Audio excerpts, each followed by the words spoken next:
Very good evening and welcome to tonight's home of football, which is the Emirates Stadium. I'm Mikey Burrows. Alongside me, and he really is alongside me. Look, I can try and get in his picture. There he is, the Hall of Famer, Andy Thompson. And joining us from home is the future Hall of Famer, Mr. Chris Owellamo, is with us too. You can, as ever, get involved and have your say. Send us your predictions. Use the hashtag WolvesLive to get in touch on Twitter at Mikey Burrows at Wolves to do so. We will talk a little bit about Daniel Penance and about Raul Jimenez, the obvious big story around this return to the Emirates Stadium. But before we get into all of that, we need to talk about the weekend, boys, because we've had a couple of days to assess, really, further assess what happened against Leicester on Sunday and the position that it's put Wolves in coming into this game, Tomo. I mean, in a way, the further we've got from the game, does it feel like we maybe underestimated that performance? That, yes, Leicester were good, but Wolves were pretty good too. Yeah, and look, I said before, so like that we've played better games. Our performance has been better in some of the games that we've played and still haven't got the right results at the weekend. So look, you look at the Leicester game and you look at it, that Leicester, okay, look really good. Coming forward, they got more possession. But we've seen again that not always wins you the game. It's about being clinical, and that's what we were. We were clinical in front of goal. Two great goals from Neves and Penance. But again, it's about the result. It's about the result for me now. So we're starting to get to the back end of the season. I know there's a few games left, but you are looking at it. You're looking at up rather than down now, so which is great for us, great for everybody else involved in everything. But it's all about now trying to get that right result. Well, do you know the thing is, Looms? Like, it's a funny one. It came into my head as I was leaving the ground on Sunday. 40 points, safety. We're safe for another year. Let's go. Let's put our feet up and go to the beach. Yeah, and it's no. That's just how far we've come, that we don't even think about that, because we are an established Premier League side. You know, we have quality. Tomo's hit the nail on the head. It's about clinical finishing. Now, you can go out there and have the perfect performance, and as we've seen in the first 3 games of the season, it doesn't guarantee you anything in this league. So, yeah, it swings and roundabouts. Throughout the season, it will even itself out. Against Leicester, I thought Leicester probably had the better of it. We're the better team on the day, but our quality, certain individuals that we've got that can win you those points with a bit of magic, a bit of brilliance, and that's exactly what it's all about. That's what the game of football is all about. The result is the most important thing, and what that result has done, it's set us up for this game tonight, and it's one game at a time. This is massive. It is massive, because I'm not saying that if we go out and get the result tonight, I think Sunday takes care of itself, and that's just the way, because the momentum's with you, the feel-good factor's there. That invincible feeling will be amongst the players. Well, we'll talk more about that in just a second. We'll talk about one of those individuals that Looms is talking about as well. But let's have a little look back on that victory over Leicester on Sunday and just how impressive that result turned out to be. Dendoncker, first time to Semedo, down the line looking for the run of Dendoncker, who didn't just stand and watch, and he finds Semedo, infield to Neves. There's a nice sharpness about Wolves as Neves hits a beautiful crossfield pass to Daniel Penance, looking for the cross in, and it's off the head of Amati. Dendoncker trying to keep it alive. Jimenez to tee it up. Neves to strike it. Oh, stunning! Absolutely stunning! Ruben Neves with another beauty!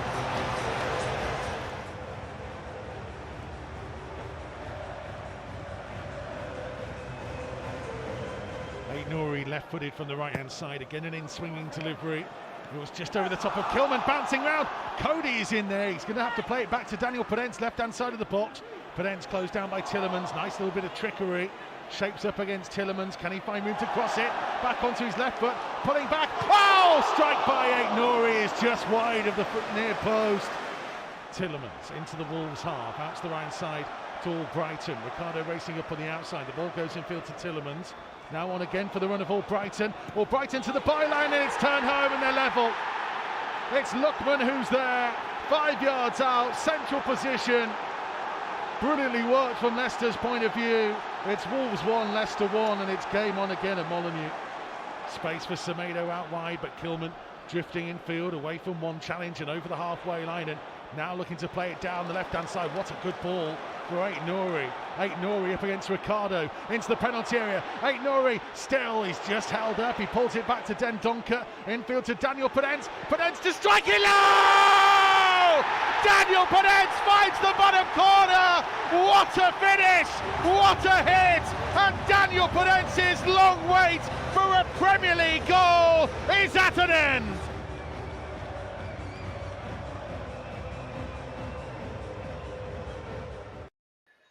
Well, we saw him there, Daniel Podence, with his first Premier League goal since December of 2020, and looms that will do so much for a player. I don't want to say so much for his confidence, because he seems to be playing with confidence anyway at the minute. No, he is. You know, for me, we are going to judge him by the goals that he scores, but he's doing everything else as well. And that's he's a fantastic outlet.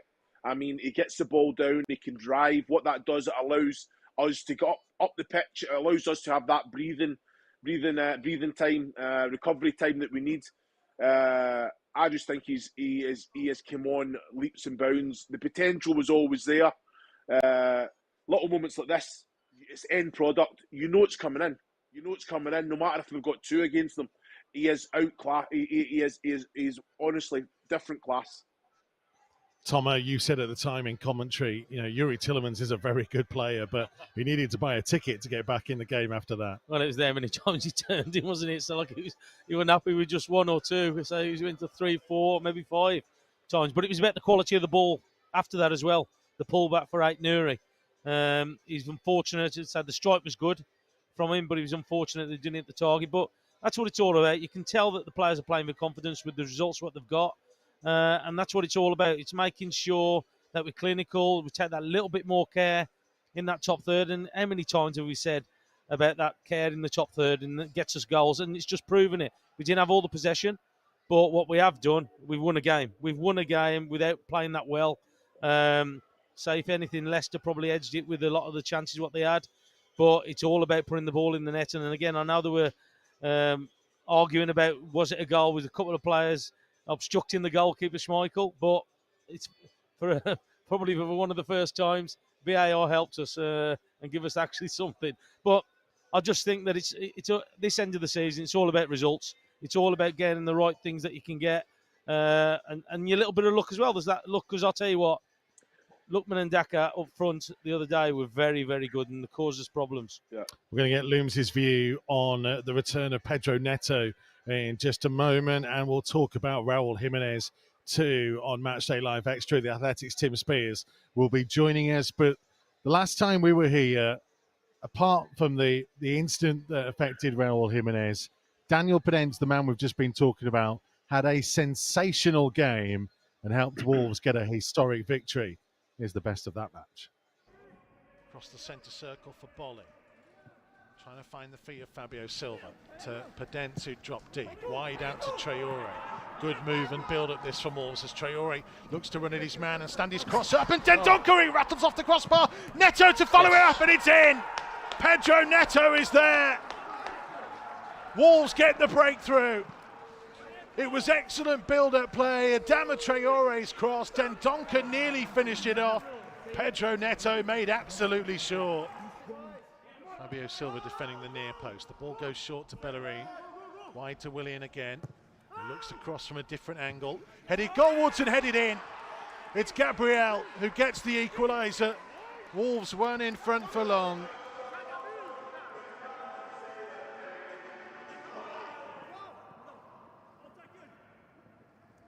Cleared as far as Traore, who's made a good turn and a good ball early up to Neto. Neto driving on towards the edge of the penalty area. Neto trying to go it alone. The ball took a deflection, and Podence trying to get to the loose one. Yes. Podence turns it home.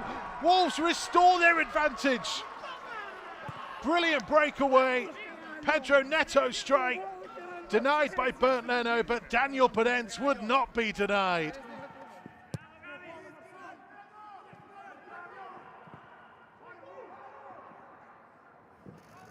And Fabio Silva onto Traore. Traore striking it into the side netting. Oh, what a big opportunity that was for Wolves to get a third. Sabalios, Willock, 25 yards from goal, onto the left-hand side of the penalty area for Bukayo Saka, who stands his cross up into the danger zone, comes all the way through to Nelson, who strikes it over the top of the crossbar. Wide once more for Bellerin, who tries to cross from deep, hanging delivery, and it goes behind.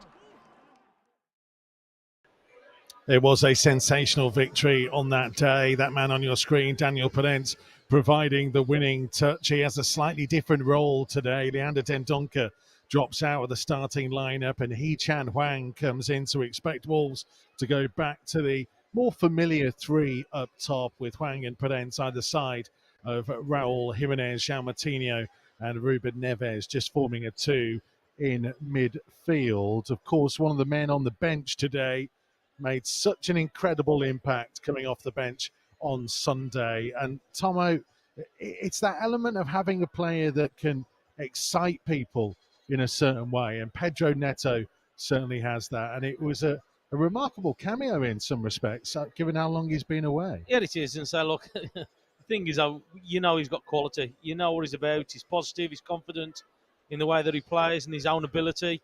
And you saw that at the weekend again. So, look, that run that he had, he ended up hitting it over the bar, but it just shows you the confidence that he's got playing. I know he's been out for a long time, but there's nothing about the lad that just shows you about the quality. So the way that he plays, the way that he moves, how positive it is when he gets the ball going at people. And look, I said at the weekend, it's like having a £50 million player come back into your side rather than buying. And look, it's great to have him back. It's great to have a full squad. Yeah, we saw him get the other goal in that game here a year ago, Looms. Having that option from the bench, I mean, it's interesting that Bruno has gone with the three up top today. He clearly feels that is the way to go against this Arsenal team, and I wonder how much that is based on what he saw 2 weeks ago, but also knowing that he has real options in Neto and Trincao to replace those two either side of Raul if needs be. No, Mikey, you're spot on. You know, I think what Bruno Lage would have seen a couple of weeks ago was an Arsenal side that come to the Molineux not to lose the game because the quality of that we don't concede many goals. Now, they still have individuals that can basically win you the game, Arsenal, and they have been very, very good at the Emirates Stadium. But I'm delighted that he's went with the three, you know, with Hee-Chan Hwang and Penance either side of Jimenez. And like you said, you've got, if it's not working or you're having success with it and the players tire, you've got light for light coming off the bench. And I say light for light. We talk about Pedro Neto. I think Pedro Neto's a level above. I'll be honest. I think he's got that explosiveness. His attributes, his technical ability, outstanding. And I'm just delighted that you've seen little glimpses of that again. Now you've got to remember he's still 4 or 5 games away from getting to where he wants to be, match fitness, match sharpness, Premier League match sharpness. So, but coming off the bench, little cameos like that, you can see it. He can have little. He can change the match if need be, and I think that's what Bruno Lage. He will have headers when he looks at the bench. He's got players on the bench that can come on and definitely make a positive impact. So, like you say, this game is a tight one for me. It's a tight one. Well, we will talk about Arsenal and the potential matchups in just a second, but Gemma Frith has been putting this match into context for us. We are back in North London, the Emirates Stadium for Arsenal v Wolves, a fixture that was originally due to take place at the end of December but was postponed due to COVID. So now we are facing Arsenal for the second time in the space of a fortnight. Now the home fixture didn't go in our favour, with Gabriel's goal giving Arsenal all 3 points. But since then, we've gone on to secure well-earned victories over Spurs and Leicester, and today we are back in the capital and ready for a rematch. A win here today would take us up to 5th in the Premier League table, above Arsenal and our opponents on Sunday, West Ham, with a game still in hand. These next two are big ones for Bruno Lage in our race for Europe, but he has the pick of a fully fit squad for them both, and with Pedro Neto coming off the bench in the final 10 minutes against Leicester, perhaps we will see another appearance from him here today. All eyes today will also be on Raul Jimenez on his first return to the Emirates since his head injury here back in November 2020. A day that he doesn't have many memories of himself, but one that his teammates, the medical staff and fans all across the globe will be remembering for a very long time to come. His journey has been an incredible one, and today it comes full circle. So this fixture has special meaning for Raul Jimenez and all his family and friends and all people really in the Wolves family and community, that it meant such a great deal to see him come back after what happened the last time we were in this stadium. Tomo and I were here on that night, and we're going to be joined by another man who was here and formed part of our Code Red documentary, The Athletics, Tim Spears, who is here tonight as well, a bit further down in the press box. And it's a funny feeling, isn't it, Tim? I don't think it really kind of hits you until we come back and sit out in this bowl, because, you know, we're down at the end where it happened. And I wonder what will be going through the mind of Raul Jimenez as he warms up in front of us, knowing that, I mean, he doesn't remember a great deal from what happened to him here.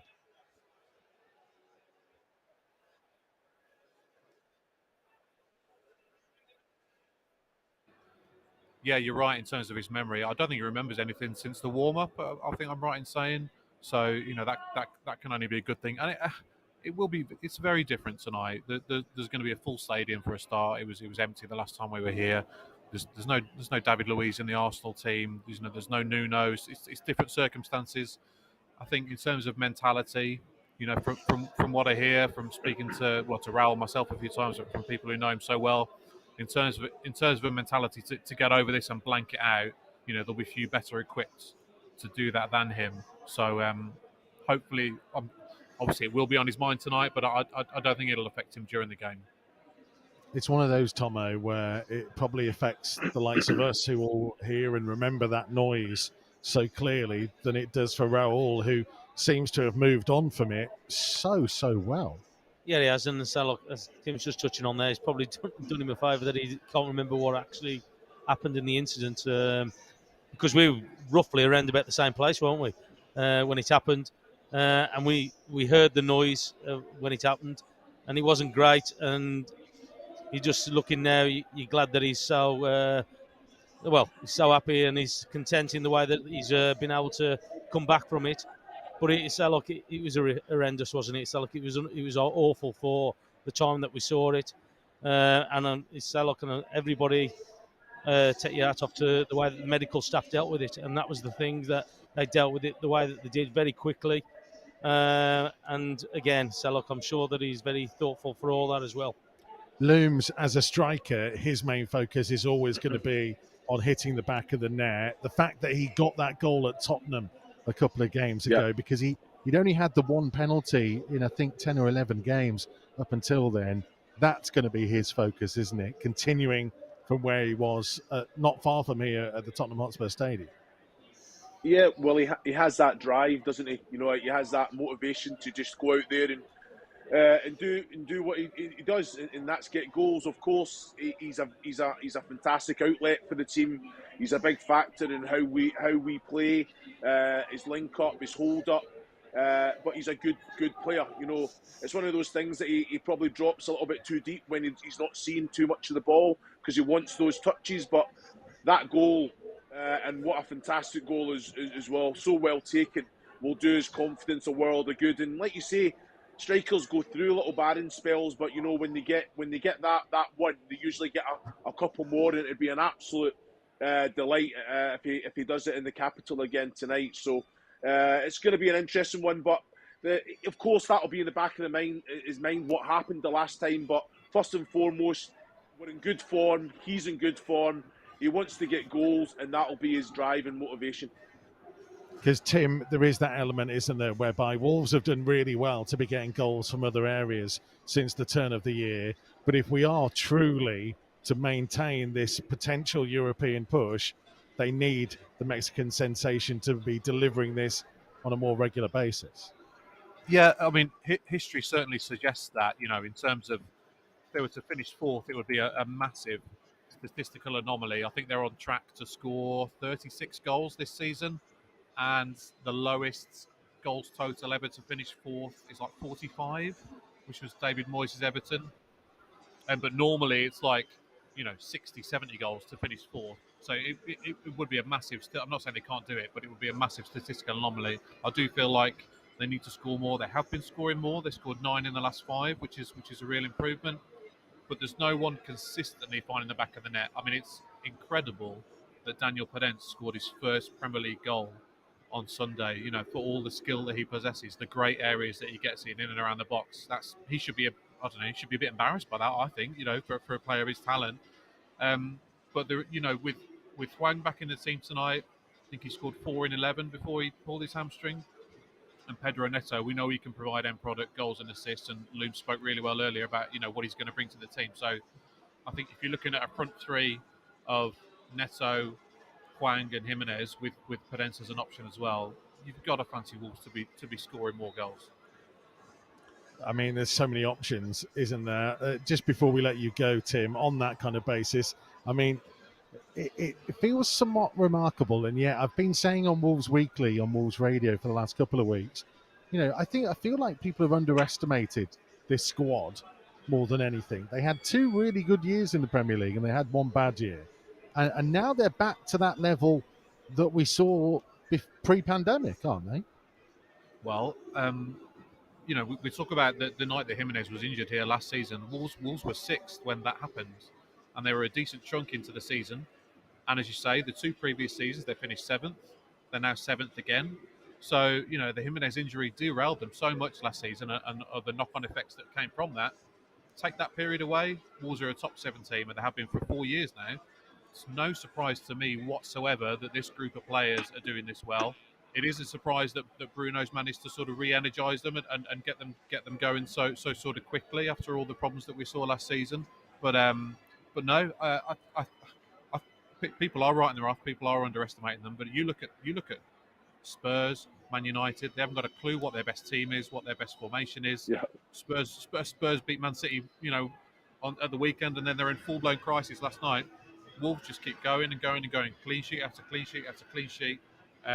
And the big thing for me is that Bruno Lage seems to know how to win most matches, and Wolves are playing in a variety of different ways. And I think he's got the tactical nous, as we've seen against Man United and Spurs recently, to box the best in the business. And I think that bodes really well if you're taking it one match basis for the next few months. No Europe to worry about. I do fancy them to get top 6 at least.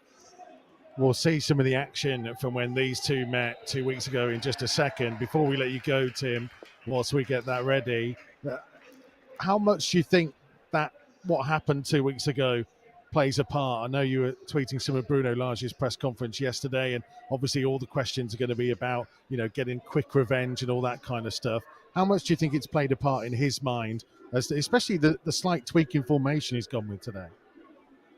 I don't really get it. I don't really get the fuss. I thought Neves' quotes were sort of taken out of context, really, and I thought if Arsenal had beaten Norwich away 1-0 with 10 men and come under pressure at the end, they would have celebrated wildly. So I don't really get the fuss.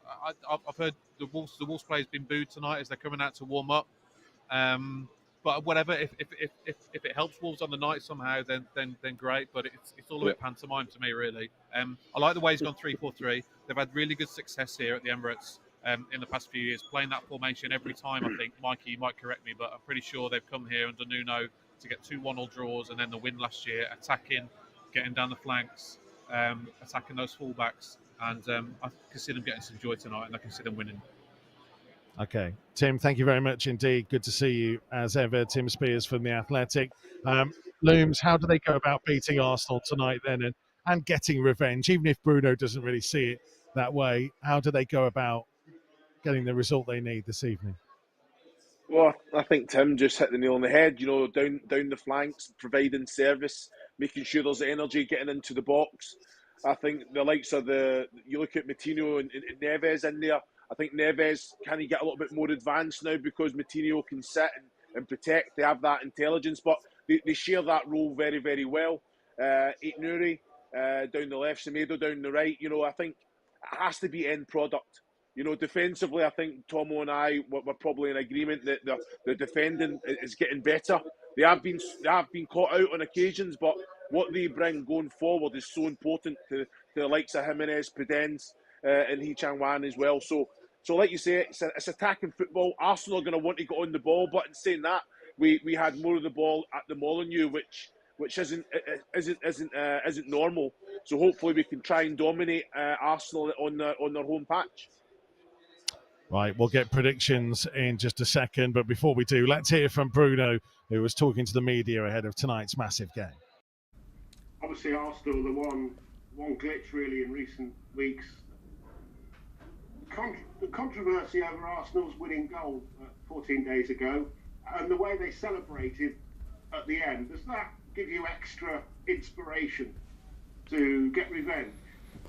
No, it's not about the revenge. And after the game, it's finished. It's the shake hands, congratulations to them because they won and move on. That's the mentality.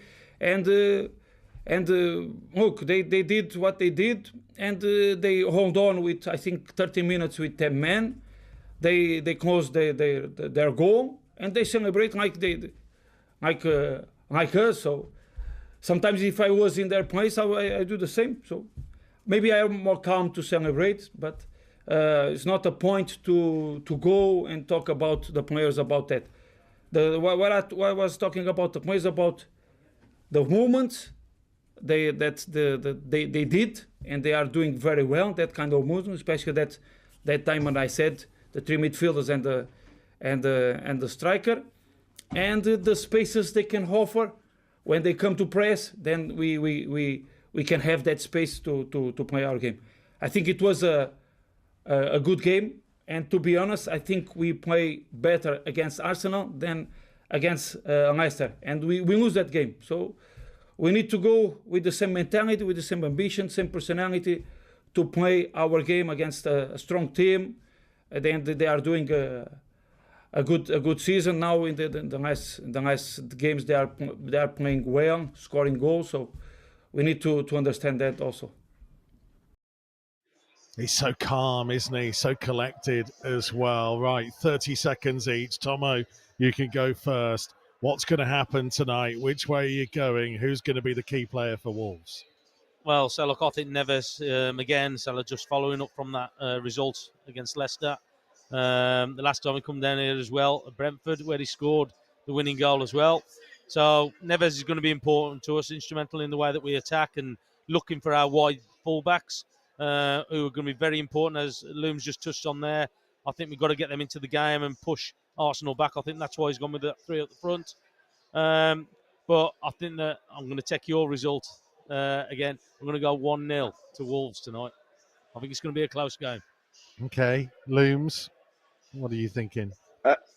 Well, I was thinking 1-0, but I'll go 2-1. I'm going to go 2-1. I think it's. I would have liked us to keep a clean sheet. I think defensively we're doing really well, but I think we're going to win. I believe it. You know, I think there's just something about this team with the qualities that we've got. You know, there's no fear there, and we're at the minute we're just grinding out results, aren't we? So I think it's going to be a 2-1 win. Because if you're looking at the results, if you get the result tonight, 3 points, that takes you level with 5th place. Is it Man United? Stop it, Tomo. Yeah, stop it. I'll tell you what. So like it looks after itself. It looks after itself. Getting the results, clean sheets. Hey, listen. And that's what wins your games. We will talk about all that. What could happen, the ramifications and everything at the final whistle on Wolves Radio at wolves.co.uk and via the Wolves app. That's the place to go for full live commentary with Tomo and myself. Fingers crossed Wolves can get the performance they need tonight. And it would be fitting, wouldn't it, if Raul Jimenez could pop up with the winning goal, given what happened to him on his last outing here. Of course, it was the subject of an amazing documentary made by the club, a night that we will never forget.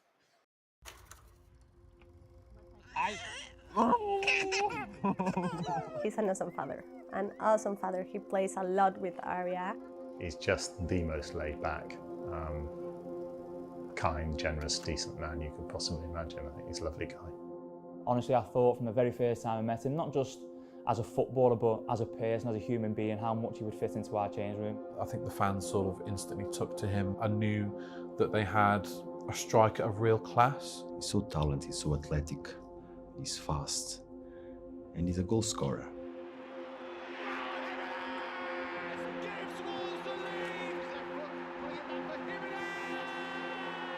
Raul Jimenez, the Mexican sensation, he cannot be stopped.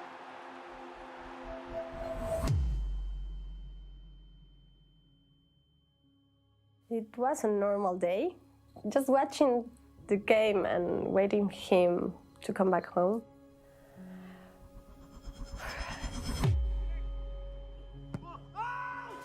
There's a frightful clash of heads there as I think David Luiz collided in to Raul Jimenez. The noise, that will stay. Is he alive? Is he alive? At the time, we didn't know if we were gonna see him again, really. Please wake up, please wake up. Just move a little bit, just to know you're alive. And then you start listening, Code Red, and you start thinking, is he alive? What's Code Red? It's one of the most horrific things I've seen in my life. It's really hard to sum up, how we all felt at that time. Here in Mexico, it was really a painful moment. Everything changed that day. It was a global story.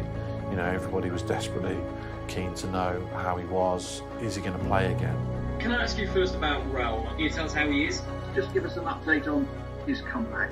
What's the next step for him, you feel? I know it's very early, but any indication as to how long he could be expected to be out for? Raul Jimenez. Raul Jimenez. And Raul?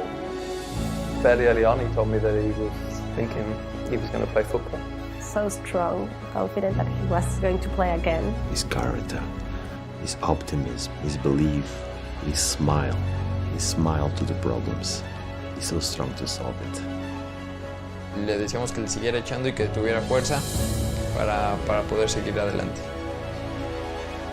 De hecho, llegamos a pensar en cosas que... Para salir adelante y para regresar a hacer lo que más ama, también es una fuente de motivación para mí, para mis hermanos. I think he should take a lot of credit, a lot of pride from how he bounced back from such a horrendous thing and a horrendous injury. I'm so proud of him. I really love him. Really love him. I want to be the same, but at the same time, I want to show more, that I can do more.